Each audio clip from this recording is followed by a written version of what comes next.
le monde de la nuit et bien plus largement celui du spectacle est en deuil depuis hier.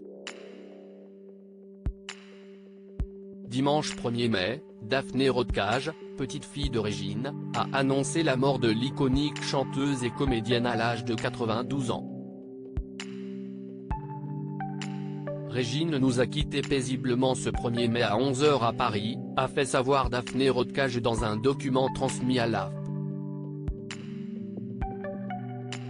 La reine de la nuit Seneva, fermeture pour cause de longue et grande carrière, a complété le communiqué écrit, à la demande de la famille, par l'humoriste Pierre Palmade, ami proche de Régine depuis de nombreuses années.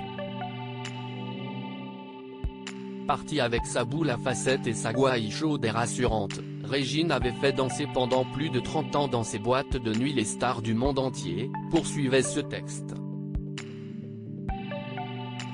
Au lendemain de la mort de Régine, à qui l'on doit notamment les tubes La Grande Zoa ou Je survivrai, ses obsèques ont été annoncées par sa petite fille à l'AFP.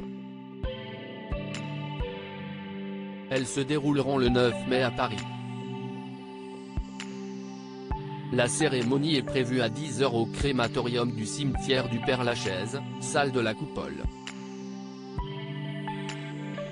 Ambassadrice de la nuit parisienne dans le monde, qui a popularisé la discothèque en France, icône des années 60, Régine a été propriétaire de jusqu'à 22 discothèques qui portaient son prénom dans le monde entier, à commencer par le mythique Chez Régine près des Champs-Élysées, devenu rapidement le rendez-vous du tout Paris et de la jet-set. CISTL qui fait remplacer les jukebox, distributeurs automatiques de chansons enregistrées sur des disques, par des tourne-disques et des disques jockeys. Elle-même a été DJ en 1955 au Whisky à Gogo, à Saint-Germain-des-Prés. Nombreux hommages non incontournables de la chanson mais aussi du cinéma, Régine a laissé de nombreuses âmes en peine. Pour preuve, les nombreux hommages rendus depuis l'annonce de sa mort. Celui de Pierre Palmade bien sûr mais aussi celui de Carla Bruni Sarkozy, Line Renaud ou encore Brigitte et Emmanuel Macron. Ce lundi, le président de la République fraîchement réélu a publié un long message sur le site officiel de l'Élysée, accompagné de son épouse, Brigitte Macron.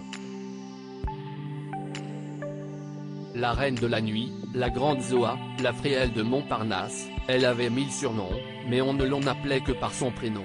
Après des décennies à illuminer la nuit, Régine s'est entière, nous léguant des airs à fredonner et un certain art de vivre. La nuit était son royaume, elle aimait sa temporalité suspendue, quand le temps, disait Française Sagan, pouvait s'échapper des horloges.